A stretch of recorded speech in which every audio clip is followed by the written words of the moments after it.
This podcast is sponsored by The Groom Man, businessmen styled by tradition in untraditional times. They are proud sponsors of the Your Best Kept Business Secret Small Business News interviews, features, and podcasts. Find out more at www.thegroomman.co.uk.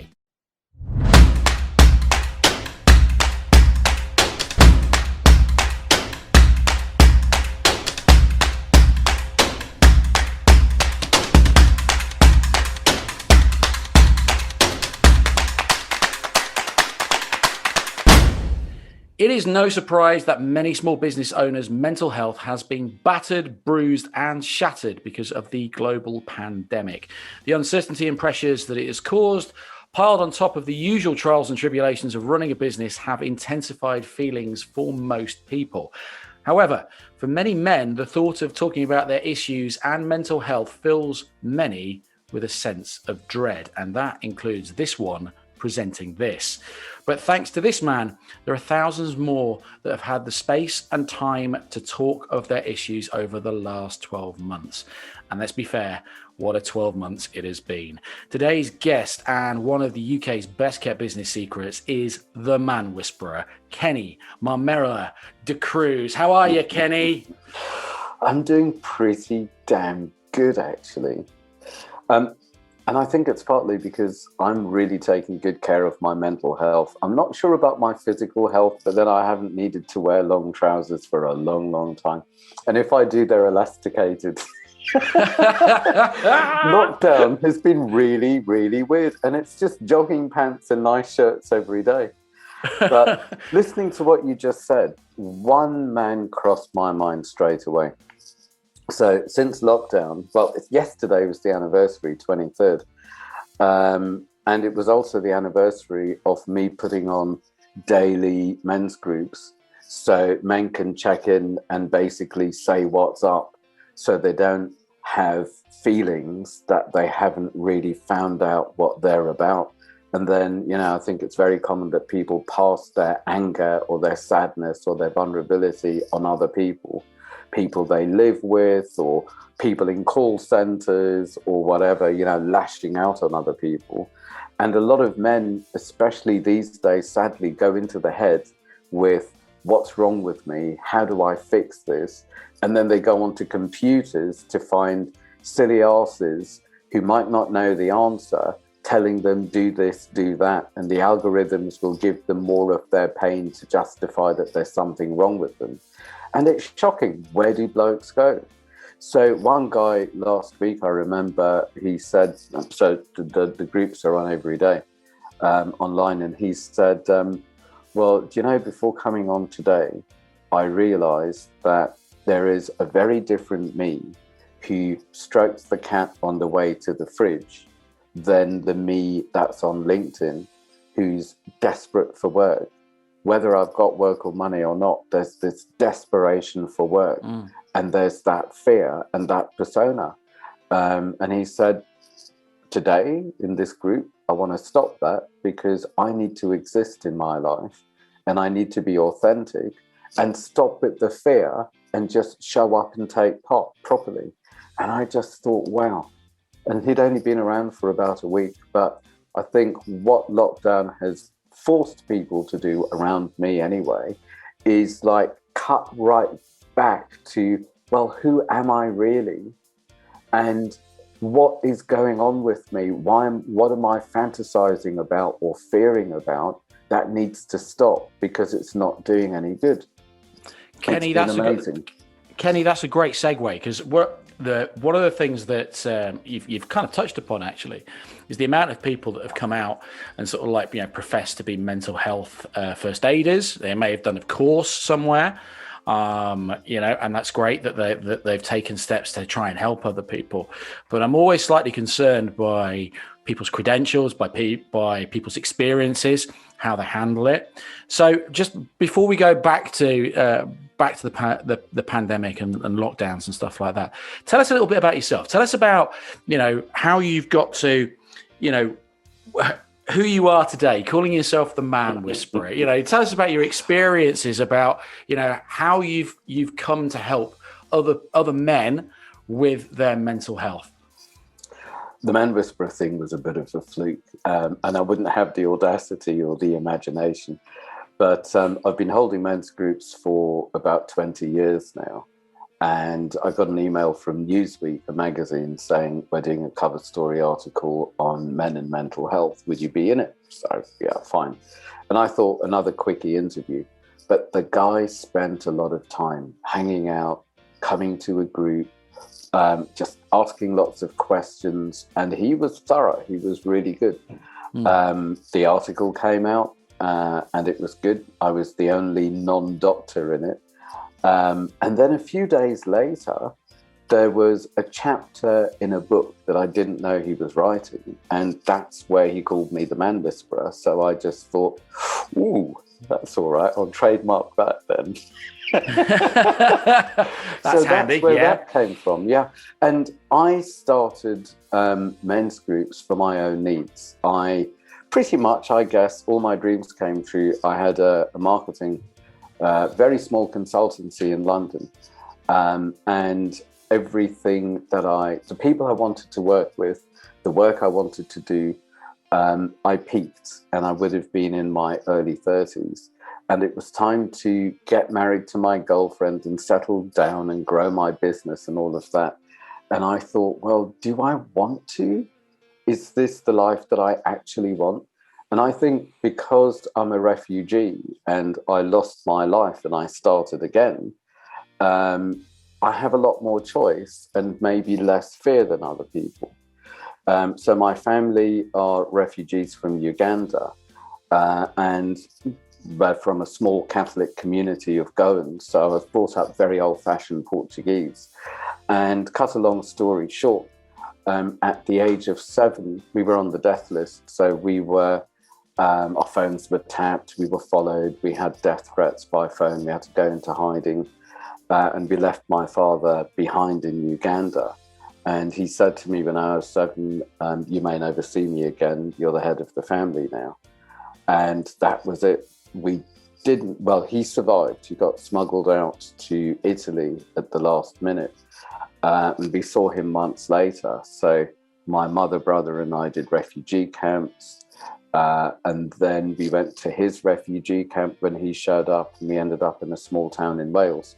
And I ended up with, I carried on being a little man.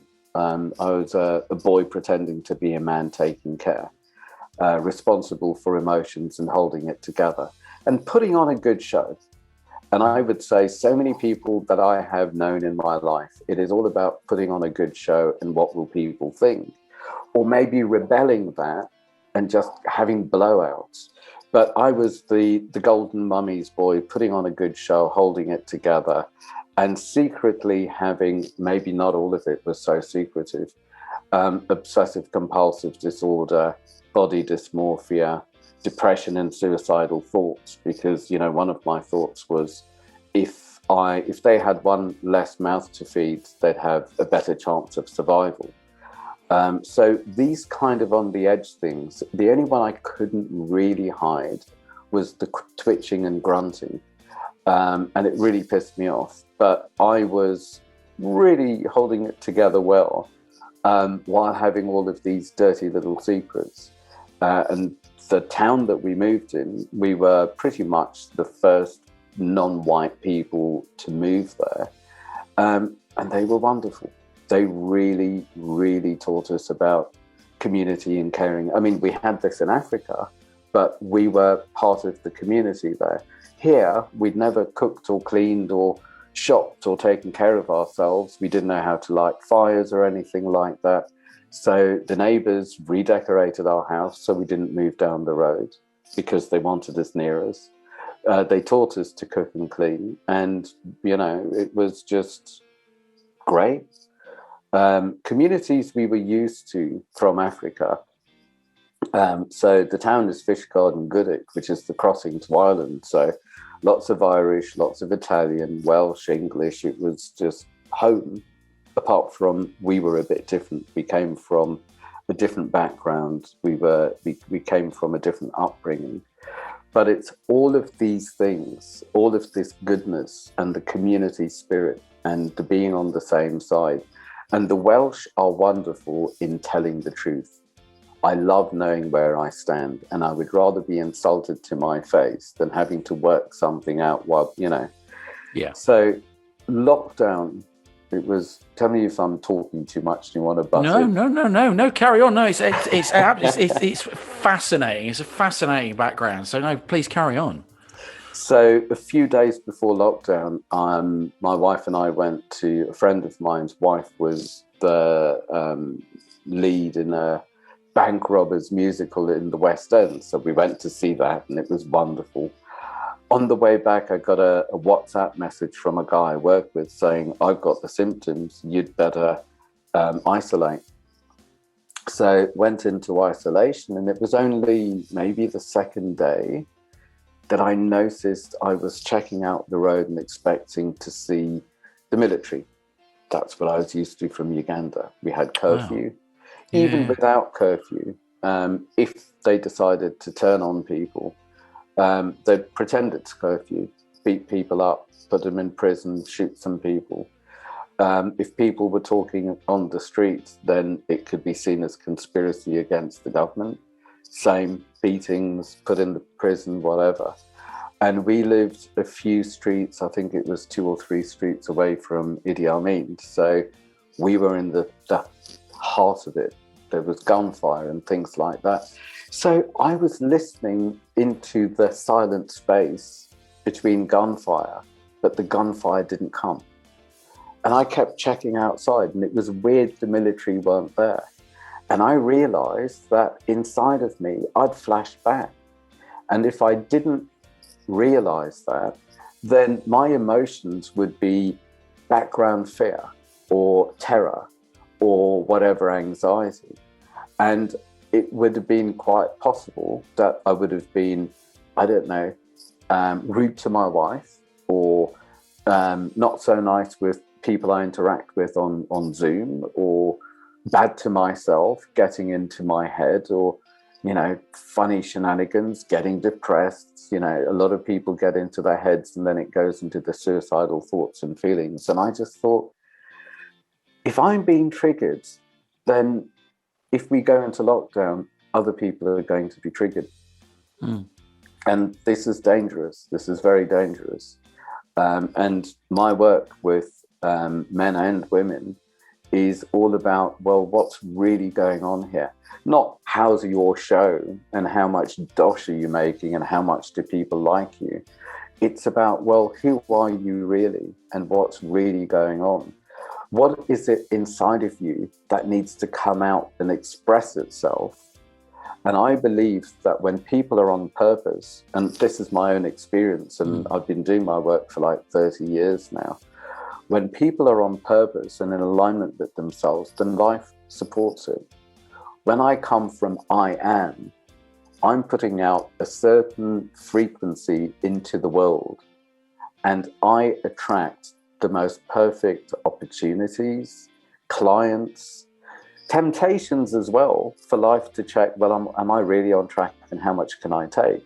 But this is being intimately in communion, in the dance of life, here and now, connected and present. Where before it was all second guessing. It was in my head. What do people think? How do I put on a good show? Am I going to be humiliated? Am I going to be abandoned? And, all of that crap, like the guy in front of LinkedIn, who's so different when he's connected with his cat and his fridge, and therefore probably more connected with himself. So coming from I am is me coming in alignment with myself and in my power. But that's not with power over people. That's present and connected and able to empower people. And that's intimate and valuable.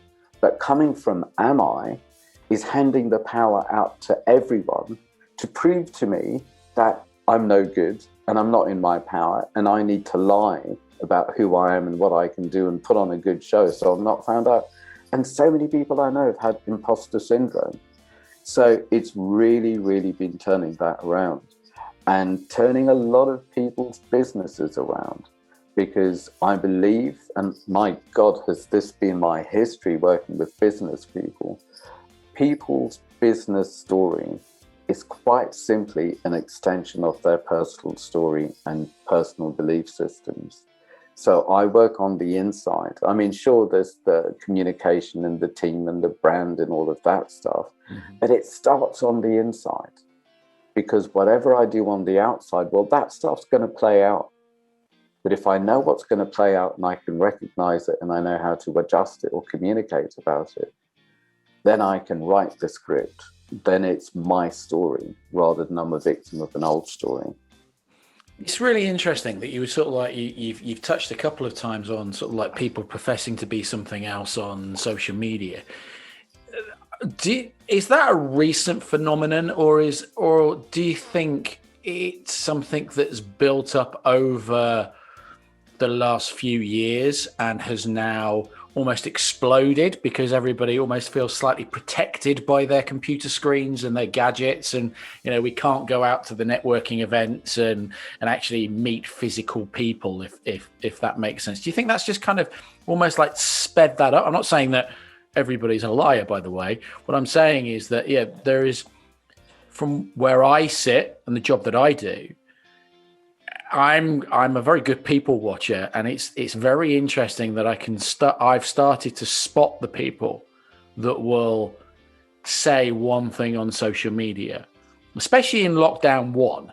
Lockdown one was very interesting.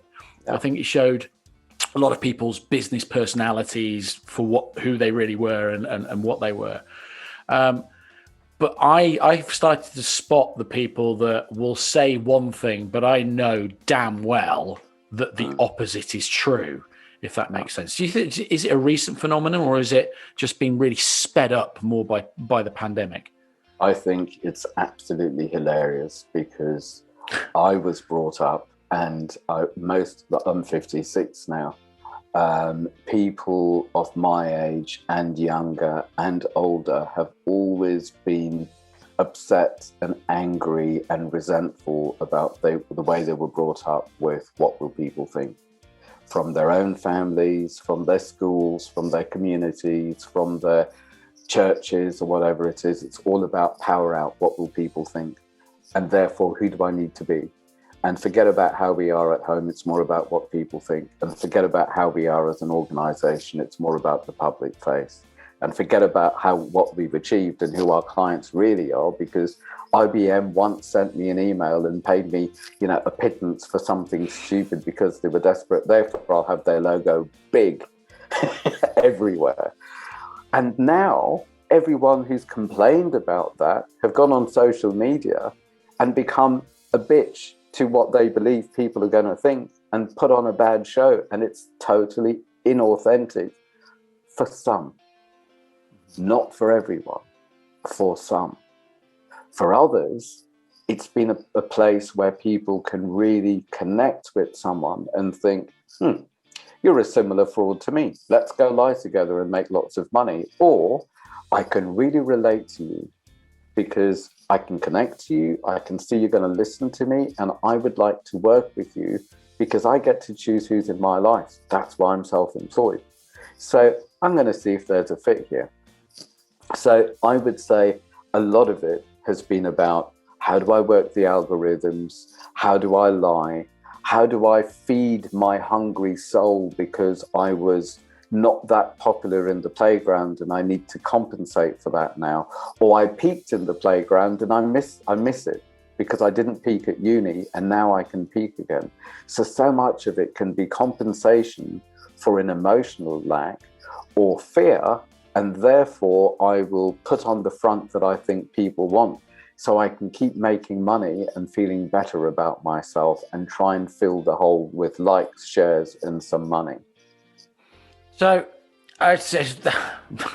you're almost speaking to the choir here, I've got to be honest. And I love it. I do love it. And it's nice to hear it from someone else, because sometimes I feel I'm banging the drum on a drum solo, if there is such a thing.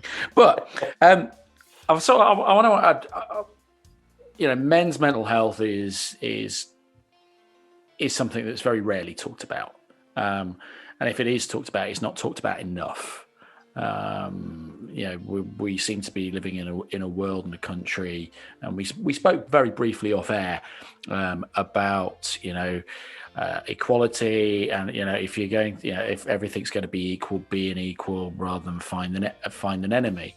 And men's mental health has always had this massive sort of weight around men's necks. I mean, I can speak from experience, having struggled with my own mental health at various points in my 47 years.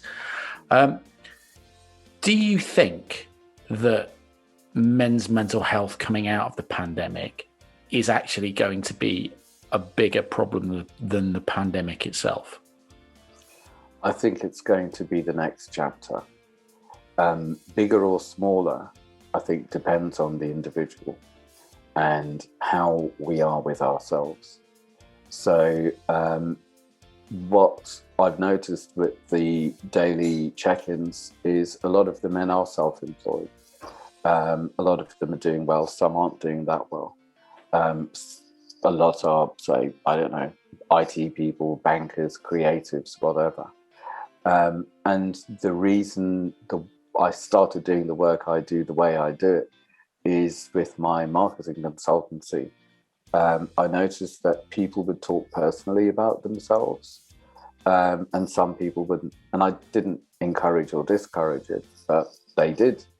The ones that made sense of themselves and got self-aware and unlearnt the limiting belief systems and started to live beyond shame and blame. Before we even put out the publicity, they were attracting good business, which kind of pissed me off because I wanted to be the star that put out the great marketing to get. And I guess we can't have it all, Kenny. We can't have it all, mate. Sorry. But on the inner planes, that's what happened. It's like they changed. They didn't need to prove themselves right about being no good or wrong about. It was more about being authentic, and it worked. So I noticed that's what happened in business. And I thought, well, if that's what's going on, then that's the work that we can do. It's the inner work. So they're clear about themselves and their mental health and their emotional health and their physical health and their social health, because we all have health issues. We all have, joy and pain and everything else, because it's normal. It's not about avoiding it. It's about, very simply, what I feel it's about is when I feel bad or scared or knocked or whatever it is, I've learned to breathe into the feeling rather than go into my head. And when I breathe into the feeling, I can feel the feeling. And when I feel the feeling, if I stay aware, I can follow the feeling right back. And like that, 9 times out of 10, it takes me to where my pause button is depressed. What's on hold? What hadn't been dealt with? Where was I vulnerable? Or where was my spirit broken? And when I know this place, then this place doesn't need to own me anymore and show up in my life saying, please release me, let me go. I need to meet myself there. What a lot of men do is go into shame. I can't talk about this. This is not normal. I will be abandoned, humiliated, and generally with men, it's about abandonment and humiliation. So I'm not going to be shamed. And so many old-fashioned parenting was all about shame. The way to control the boy is to shame him, guilt him, make him feel bad, humiliate him. That will stop him in his tracks. Then I've got control, and then I can live an easier life. It's done a lot of damage. The other thing that men do, unfortunately, is blame themselves or blame other people. And the blame is, well, this is why, therefore I'm helpless, or I'll find out why. And when I find out why, then I'll be allowed to live beyond this. And therefore I'm helpless. So, and then the blame can be, but there are no-go areas. I'm not allowed to blame my family because they did their best, or whoever it was. I could blame Idi Amin or the Catholic Church or my family or the climate or what I could blame. I could go on forever. Fine. Is it going to help me? At some stage, I need to name what's going on. So my shadow is in front of me, and include it. Not necessarily push it away, include it and turn the volume down, because it's fact. It's not good or bad or ugly. It's fact. So I may as well accept what is and choose how I wish to respond to life. And I would say the ability to do that is a game changer, and the difference between boys and men. Men can be present and connected and accept things and respond to life, where boys are in fear or fantasy or the future or the past, and they're reacting to life. And with this fear rather than love, the reactions are competitive, and they're just straight out there. They can be very aggressive to others or aggressive to self. And it's all about the safety and the pecking order, where the men, we can feel our feelings and not be taken over by our feelings. We can accept the facts and evaluate the situation and choose how to respond. And instead of having to compete, we can collaborate, we can listen, and we can work together, and we can have boundaries and create wonderful businesses, wonderful lives, great relationships. And for me, good business is built on good relationships. Otherwise, why would I do it?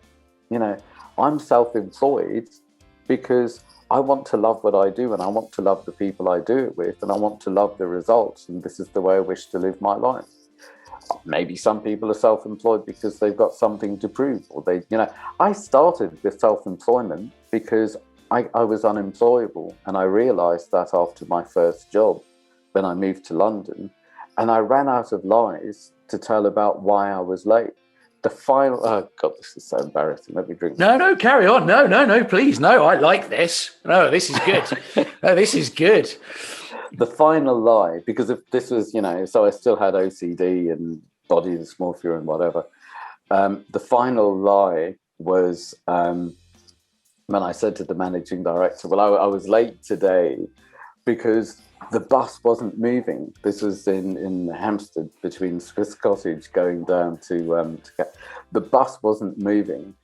And we were sitting there for so long. And finally, someone went to the front of the traffic queue to find out what was wrong.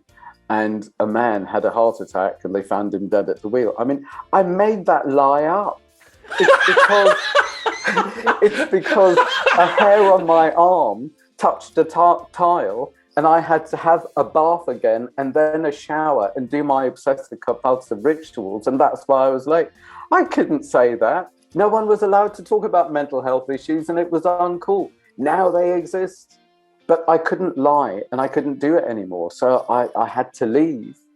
And I started with self-employment because it was the only way I could exist and not feel bad about letting people down. I was good at what I did, but that wasn't the point. I did it because I had no other choice because of my mental health issues. And even, I had an interview with a therapist, 2 days ago. And throughout the interview, she's a specialist in Tourette's and twitches and things. And she said, I've been staring at you. You haven't twitched once. And the number of people that have come to talks and just stared at me. One of my biggest achievements in my life is I no longer twitch. How many men have become recluses because they twitch and they don't want to be seen and judged and ridiculed? It's shocking. Yeah, it is. And, my deepest sympathies for the person that was found at the wheel. That's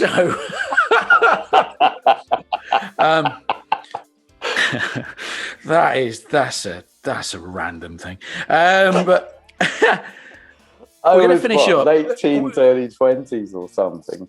But, it's fear. And I guess for me, good business is about coming from love rather than fear.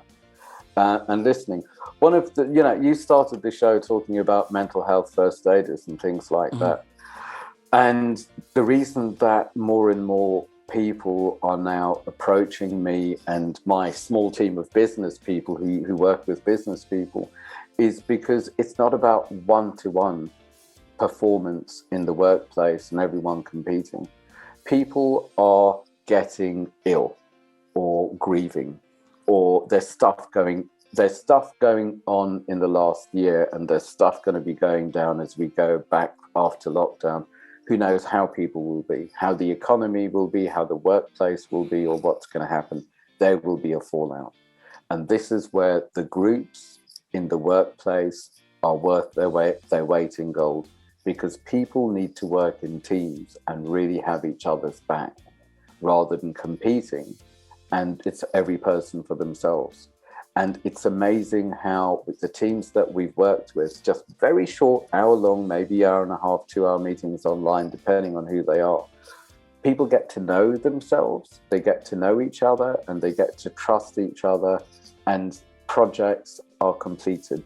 Timelines are met because it's a team. They care about each other. They know each other.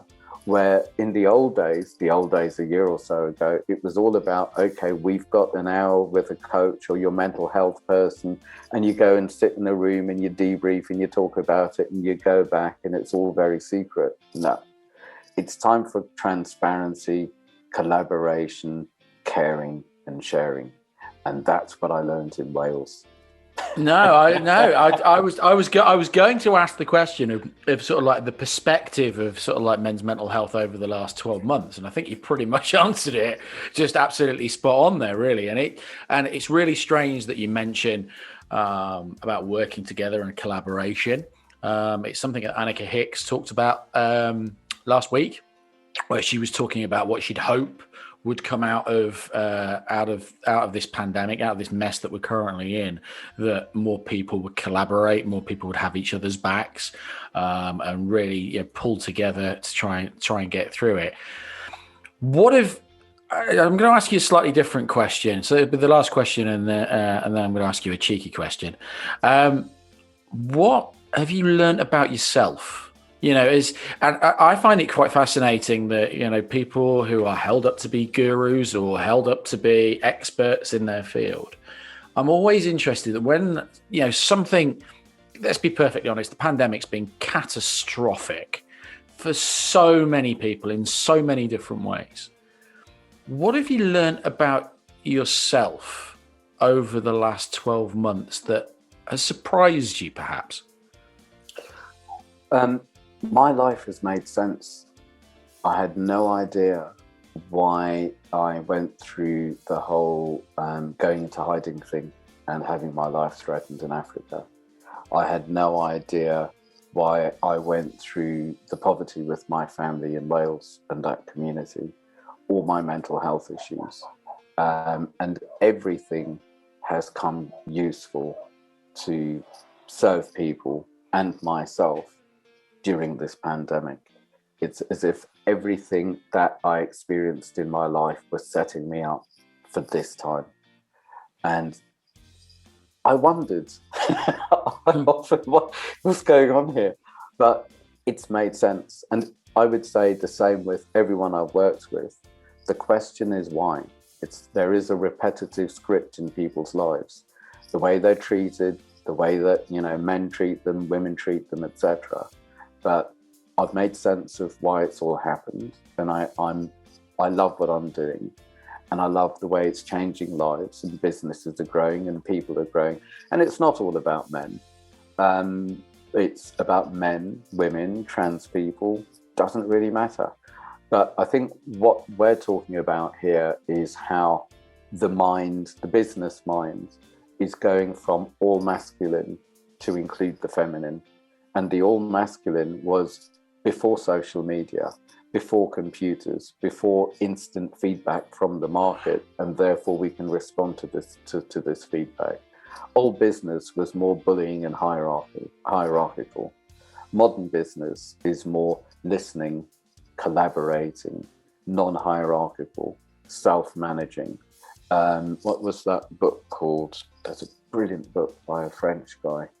I remember, and it's all about the new ways of business, and it's worked for a long time with the businesses I've been in. It's not by any means anti-masculine. It combines the two. People have really needed to learn to listen.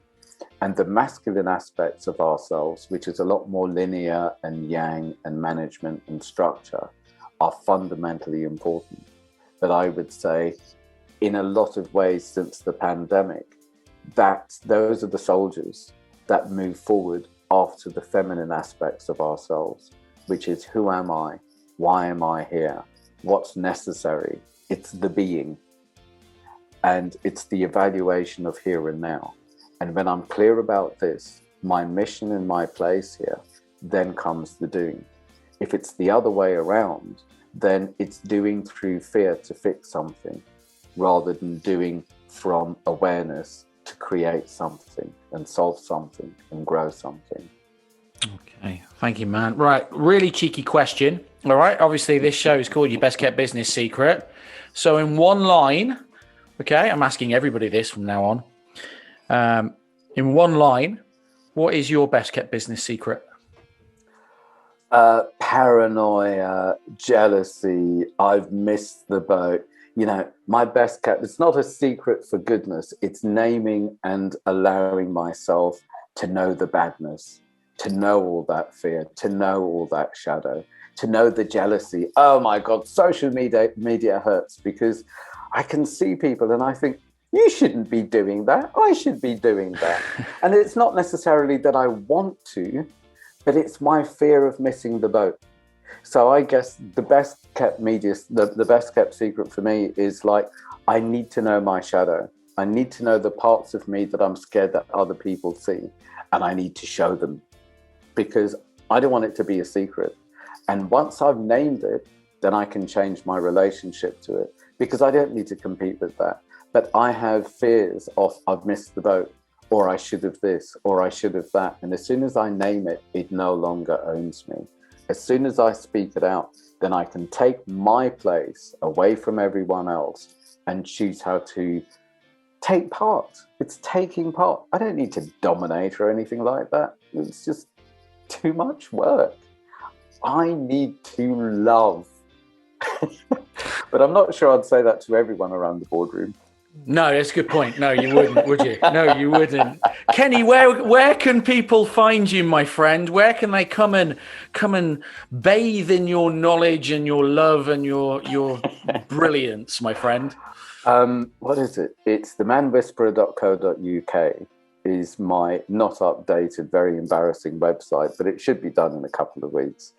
And then mensgroups.co.uk, and there's the ebook and all sorts of free tools and all the groups and things.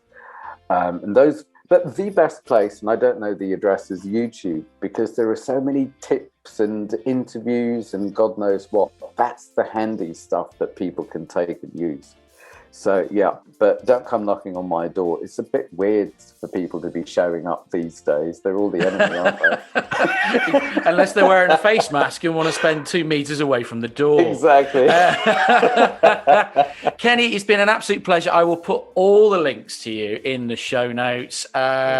Gentlemen, if you're listening to this and you do need to reach out, please do reach out. It's not embarrassing. You should honestly reach out. There are many, many more people that are out there that are probably struggling and suffering in exactly the same way as you. And there are people out there that are willing and able to help.